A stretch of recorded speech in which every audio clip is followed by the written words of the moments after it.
Today's topic is going to be Introduction to Data Builder. So the first thing that we'll start with is going to be today's agenda, just so we kind of know what's going on today. So we'll start with a little bit of an introduction to Data Builder. For those of us that we've never seen it before, worked with it before, what it is, what it does, and why you would like to use it. Then we'll start with a little tour of the user interface, just getting around, once again, targeted to the users that have not used it and are not familiar with it. Then we jump into our demos, which we actually have a total of 3. We have 2 for creating tables, so 2 different ways to create tables within your Data Builder file.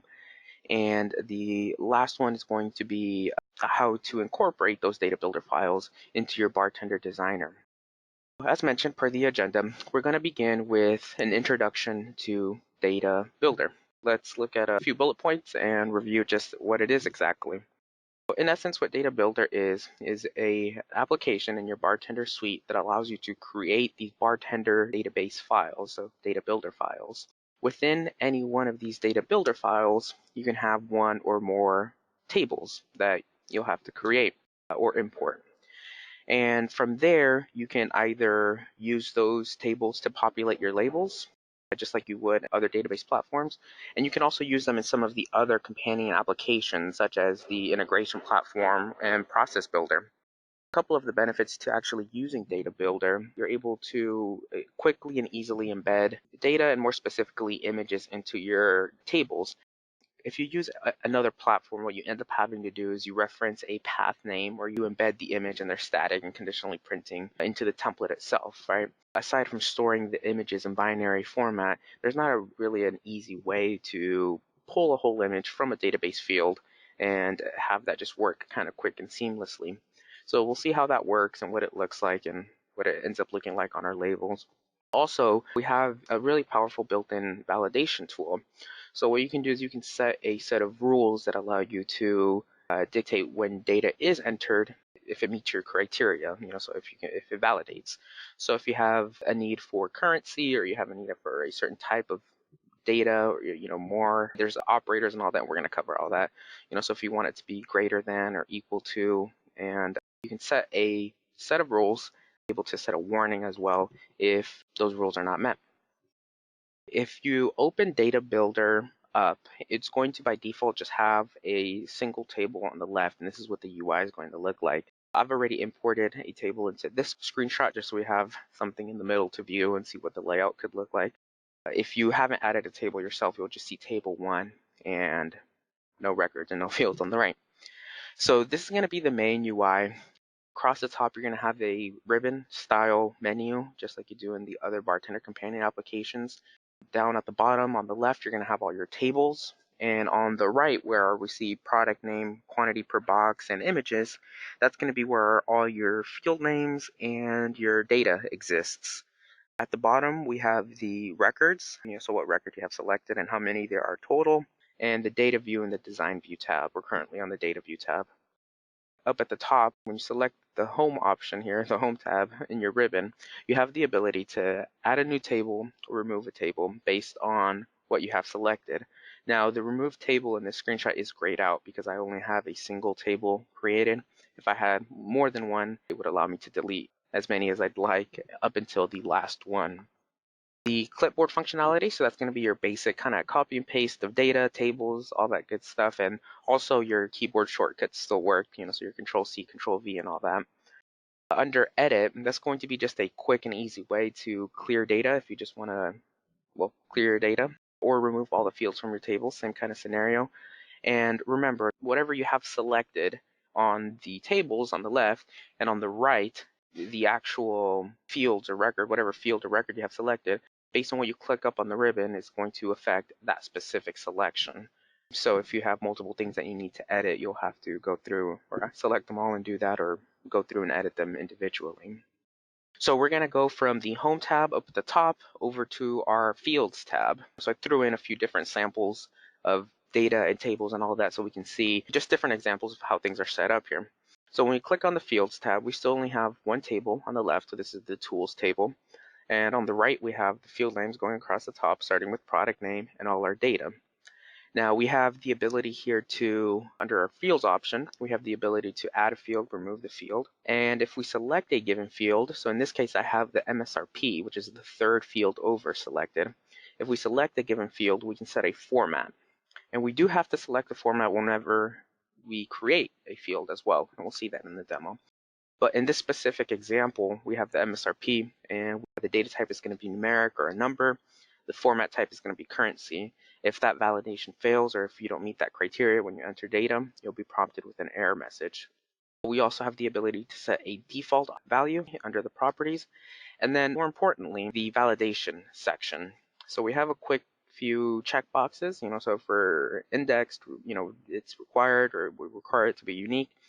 And then we have a little validation drop down. That's where you see the blue check mark there. So if we go ahead and we click on a given field on our table, we select that validation drop down, we get two options. So we can either set a validation rule for the field or for the record. So based on the data, it's whichever applies, right? I found in most of my examples and working through this, you're probably going to spend more time in the field than in the record category, but the other option is there if you need it. There's a few different ways to get to this validation dialog that we're about to see. So this is just one of them, and we will cover how to get to the other section as well. So we're on the Fields tab up on our ribbon. We've selected a specific, record or field in the bottom right center where we see all our data, and then we clicked on the validation icon, and we're going to set a field validation rule. So let's say that we went ahead and we selected the MSRP option. So this is the validation dialog that will appear upon clicking on that option. From here, what you can do is you can create one or more rules that will allow you to enforce or validate your data, as I mentioned. Also, optionally, you can have an error message appear that's custom. So at the bottom I have, under error message on the bottom right there, I have price must be more than a penny. So based on what you need, you can create as complex a set of rules as you'd like, and you have a few different expressions that you can select from. And the way that it works is where you see where it says fields, constants, operators, and functions in the screenshot there, you can select those, and in the middle panel where you see MSRP highlighted, you can double click on that and it'll automatically populate that correct syntax in for you under the rule dialog, which is more towards the middle of the screen. So here we just say that MSRP is greater than 0.01. And lastly, which we already covered, is we set the error messages. So once we're happy with that, we can go ahead and we can hit OK, and that'll take us back to where we were previously at. So here we actually went ahead and clicked on the design view. So that's going to be the tab that's at the bottom left-hand corner of the screen. So where it says data view and design view, we've clicked on the design view. So remember, whatever table I had selected on the left, I'm selecting the properties for that. I'm in the design view of my data builder -demo1 DB table. So here what you can do is you can get a view of the design of your table. So you can change things like the field name itself, your data type. So do we want this to be a text? Do we want it to be numeric? Do we want it to be a picture? So we would set those accordingly. Any description that we want to set, we can set that as well. Going down to the field properties itself, if you remember those checkboxes, index, required, unique, true and false, the Boolean values, if you will, for those checkboxes, this is another way to do the same thing. So do you want those to be true or false? We can set our default values here. And then also, if we want to set a set of validation rules, we can click here and it'll open up that same validation dialog to review. You can either access these options via the ribbon like we saw previously, or you can click on the table and click down here in the design view tab and set it this way. There's not really a incorrect way to do that, just personal preference on that. And then we can continue on to one of our demos. As I mentioned, we have two demos for creating tables within our database, within our data builder file. And then we have a third one where we review how that file interacts or works with your BarTender designer or your label. So the first thing is going to be is you open Data Builder and you want to import your data from another platform. You don't necessarily want to be typing things in manually, right? So that is an option, and that's actually demo 2. But demo 1 is going to be where we just quickly and easily import things. And the nice thing about that is it doesn't necessarily have to be complete record-wise. It doesn't necessarily have to be complete field-wise or naming convention-wise, but it's possible that you have a database out there floating around that has a rough outline of what you need, and then you can kind of just build off that, set your validation rules from that, all that good stuff from the import that you do. So here we're going to start with just data builder. It's a new one. We have the table, the default table one name value that we can rename. And what we're trying to do is we're trying to import from a CSV file. So we have a CSV file out there that we're going to use for some mapping. So we'll go ahead and we're going to go to our table. We're going to click to import it, and we're going to select a new connection. Then we're going to select our platform here. So for this example, we're using a CSV file. So we're going to select text. But more or less, and if you've worked with BarTender and databases before, this wizard should look familiar. It's going to be more or less the same. So what's going to change from platform to platform is going to be the actual connection. So what I mean by that is if you select a text file like a CSV file, you're not going to have, usually, right? It's not going to be locked down. It's not going to be password protected. Whereas let's say you have a Microsoft SQL Server instance and tables within a database and tables within that, you're going to have to know things like the server name. You're going to have to authenticate. You're going to have to know what database. And usually there's a lot more in there in general. So you're going to have to know what you're looking for and what you want to import. But otherwise, you're going to follow kind of a general or logical flow, which will be you select your platform, you select the database, you select the table, and then you import it. So we're going to select the CSV and continue on. For CSVs, we're going to be able to browse because it is a file. So we're going to paste to where we have our CSV. And we're going to bring that in. We're going to see a preview of our record set. And for CSV specifically here, we are going to guess on the format. This one, it automatically detected that it was a CSV and allowed us to just continue on and hit finish. So we see that we have another table here, and all that information has been brought in for us. So the product name, quantity, all that stuff. And from here, what we can do is we're now ready to either delete the records that we don't need, add more records if needed. There's no pictures or anything like that here, so if we want to add a picture field, we can go ahead and do so.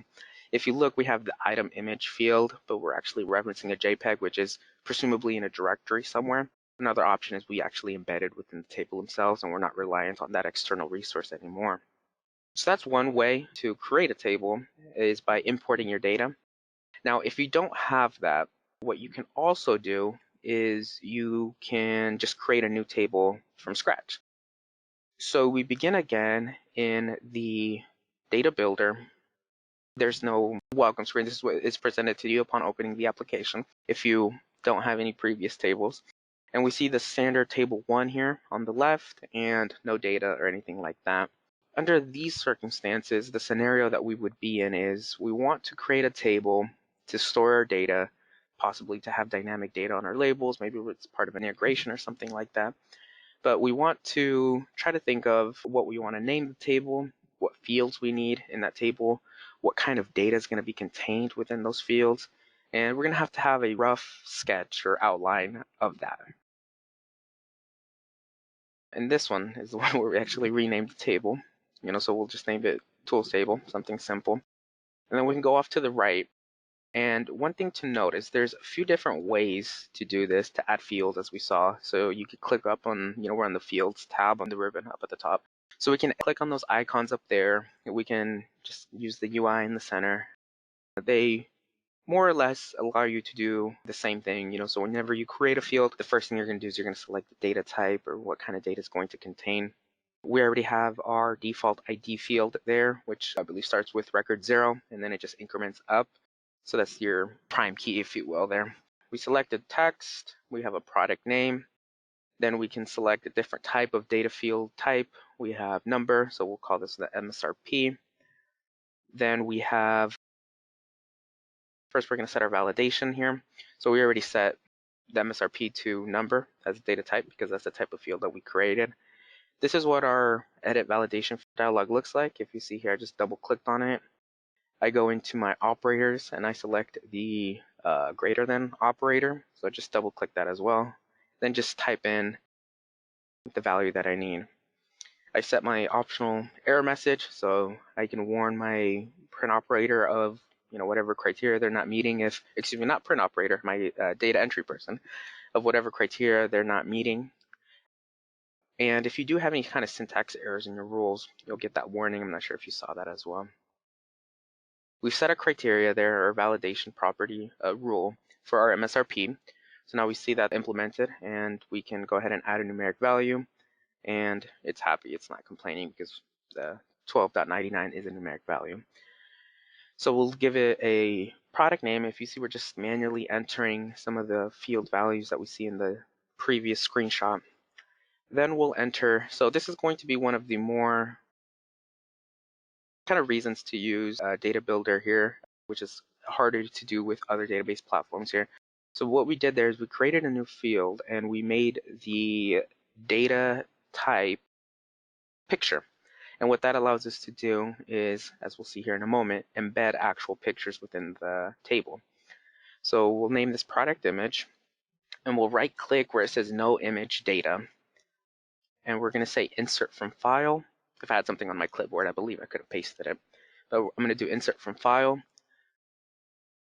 I'm going to browse to my pictures directory, select the correct image, and there we see the product image. So one thing that you may be wondering is formatting, right? Because you're thinking this is going to be on a label somewhere. How do I handle what kind of effects I want on it, the orientation, the positioning, the size of it? Maybe we have a mix of images. So remember that that's just going to come in just like the text. It's just going to come in as a data point, and it just so happens to be an image. Once you actually have it on your template, on your label, you can set whatever properties you need, such as the sizing, if you want it to be semi-transparent, if you want it to be oriented in a different way, whatever it may be that you need, you can do that later. The point of it here at this level, because we're in the database design level, if you will, is going to be just to get everything in here so that we can later utilize it from our BarTender designer. And pretty much what we'll do for the rest of this demo is just repeat for record 2. So the ID is going to be auto incrementing, so it starts at 0 as I mentioned. We're going to go to 1. We're going to enter some more data. Notice under MSRP we have a warning there that we have validation set, so enter some valid data. And we'll give it a price as well under our image, and we're going to bring that image in. So if you see the aspect ratio of the images are a little different, but we can still utilize them and we can just format them later. So now what I want to do is hit save, just how I have my cursor up there, and it's just going to be your standard dialog that appears if you haven't saved it before. If you've saved it before, it's just going to update the existing data builder document. And we're going to save it wherever we need it, and then we're going to remember what we named that data builder file so that we can reference it from our BarTender designer or wherever we need it. In today's example, it's going to be from BarTender designer. We'll go ahead and we'll continue on to our last demo, which is going to be, let's say that we went through the hard work of designing our database. We have all the data that we could need in there for now. Remember, the database can be live. Products are added and removed all the time, so you can add to it and make it what you need it to be at that given moment. So we have the foundation for our database, and we're ready to just start designing our label and linking it all up and printing. So in our next demo, we begin with Data Builder itself, and we see kind of the same scenario, the tools table scenario, but we filled out some of the data and all the images there. We just have some generic images. We will review the data in the table, make sure we know where it's at. Then we come to this previously designed label, and we're going to go into our database connection. And from here, the first thing is going to be to select, once again, our platform. So if you do embed a table within a BarTender document, by the way, you get there by clicking Edit and then Embedded Tables. And it'll be the same thing where you go through this wizard to embed the tables. If you do go that route, that table does travel with the document. And what ends up happening is when that is applicable, you'll see the option here to select an embedded table. If you don't see that option here, which we don't, it's because we don't have a table embedded within this document. So we're going to reference an external file. So we're going to select our platform. And in today's demo, so you see here, so we have Data Builder in the middle. We're going to hit Next. We're going to browse to our Data Builder file. Make sure we select the right one. going to be kind of the same logical workflow. So we select the database, we select the table. We're going to use the wizard. We only have a single table, so it's automatically going to add just a single table. And we go to record browser, and if we note, here is something particular to the data builder platform. When using this platform, using this database, we see that the product images are actual images that we can visually see and pull in as such and place on our label. So once we've connected to the database, because we've already designed the template, it's already ready to just link up to this data set, we can just go ahead and link everything up. So once we hit OK, we'll notice that in our data sources tab on the left, under database fields, we have all these options available to us now. And these options, they reflect what fields we have in our table. So we created these fields, and then we see the data coming in from the database. So all we're going to do is we're going to click, drag, and drop, and there's a few different ways to do this here. This is an easy way to do it, though, is just click, drag, and drop whatever field you want and place it in the object that you want, in the location of that object that you want. Notice the pipe or the black up and down arrow where you click, drag, and drop things. And that's where it's going to be placed within that text object. And if you see, all that formatting is adopted from what we have on the template here. So the next thing is going to be the picture.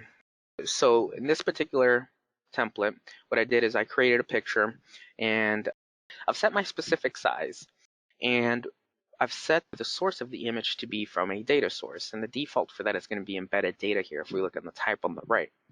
But because we have that picture field, we can change that embedded data to a database field. So we have get file name from a data source. By default, we have embedded data, as I mentioned, and we're going to change that to a database field. And we obviously want to select the correct database field. So we have country of origin, that's incorrect. Let's go ahead and select product image, and we'll hit finish, and we can hit close. And as we scroll through the record browser down at the bottom with the database view enabled, we should be able to see the actual data and images changing. Here we're just doing some quick formatting, changing this up to currency. And then as we click through this, we can see that all the data is being brought in and the images are automatically embedded within our template. So as we go off and we print whatever we select, however many copies we select, as you would imagine, it gets pulled from the database and automatically populated on your label. If prices change, if images change, and all that, as long as your database is up to date, your data builder file is up to date, you'll be able to utilize those or utilize that without any changes to the document. So if you're printing via an integration, or you're printing from PrintStation or any of the other ways process, possibly your print portal, you don't have to do anything formatting wise as long as the formatting and layout hasn't changed to your BarTender document. All you have to do is keep your data builder file up to date and you'll be fine. So that does conclude our demo of that one as well. So Jasper, whenever you're ready there, go ahead and see what kind of questions we have. What edition of BarTender is Data Builder available in? The professional edition or higher. Generally speaking, anything in the BarTender world is going to be, if you're using a database from a template or database related, you're looking at a pro or higher. In some instances, if it's integration related or anything or automated related, you're going to need automation or higher. What applications can actually connect and use Data Builder files? For the time being, it would just be BarTender applications, but it would be any of, so it'd be the integration platform, process builder, and your BarTender designer, which is the demo that we saw today. Can you actually share Data Builder files with multiple computers and users? Yeah, so you can, it is just a file that you can email out or send out or put in a shared drive and use across multiple PCs. If you do reference, I guess, the caveat or the thing to think about is if you do reference a data builder file from anywhere, I mean, it's like a network share or something, whatever user, whatever operator is accessing it is going to need access to that file, to that folder, etc., in order to be able to access it. Can multiple people at the same time access the file? Yes, they can. Do images need to be in a particular format or resolution? What can you kind of use for that? Yeah, so there is a pretty big list of supported image types that we have. It's going to be kind of like your standard image supported image formats that you're used to from your BarTender designer. And the formats don't have to be the same. The resolution or DPI or anything like that, or whatever reference point you use, do not have to be the same. The only thing you have to be aware of is obviously, if you have a very small resolution image and you mix that with a bunch of high-res images and you make the space for it big on your template, you might get some distortion. So if you distort an image, that's not going to overcome that. But there is no rules to follow on that. Just mix and match, and as long as they're relatively close, you'll be fine. Can you actually password protect, or how can you secure like your data builder files? The data builder files, or data builder itself, is going to have an option to set a password per se, but what you can do is you can leverage BarTender's built-in security, and you can build a security profile based off the Windows user, and then based on not just data builder alone, but anything else that you have going on, you can restrict access to data builder or to data builder files so that unauthorized users don't go in there and start deleting your data or anything like that. Is the data builder file itself encrypted, or is the data encrypted? It is not encrypted per se. So it is not encrypted in the fact that if you have access to the application, let's say the security profile in your environment does not prohibit you from accessing Data Builder, you kind of have access to all the data and fields, etc., in that file, in that Data Builder file. But if you try to open it in Notepad or something like that, you're not going to be able to. You might be able to corrupt the file, but you're not going to be able to depict any kind of data from it. Why use a data builder instead of like a SQL Server database or an Access file? Well, for one, not every single customer is always going to have access to those companion applications. If you're only allowed to use BarTender and all its associated applications, that kind of knocks out other databases like that. Two is, like let's say you do have a SQL database or something like that, it's restricted, you're not going to have live access to it. You can do an export and import it into Data Builder. Lastly, it's probably going to be the most prominent one, is going to be the data validation and the image functionality and all that. So you can create those complex rules where you set all your different functions, your set of rules that allow you to prohibit bad data from getting through. And then also the easy to use import of images without having to convert them to binary or do any weird formatting or things like that that can get complicated. And what ends up happening is that's just out of reach for some customers. So like this, what you can do is you can have a whole BarTender packaged file, embedded data or embedded table and everything is just in a single file, and you can email it across and share it across your colleagues, with your colleagues and all that. And there's no need to worry about reference point as far as where images are located, where other resources are located, where is that Excel file located, was it renamed, are concurrent users using it, do we have access to that SQL database, etc. So it would be a combination of those things. Do like the integration actions work with data builder files? Yes, so you can build.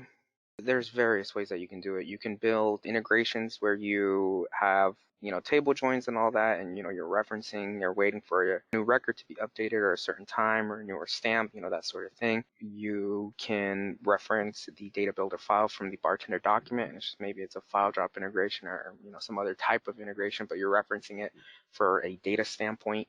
But yeah, so all the actions that you would be able to use with your standard integration, not just your standard type of database, all the actions are going to be available to you. You shouldn't see a limited selection of them. Thank you for joining us today. This does conclude this particular series. Have a great rest of your day, and thank you.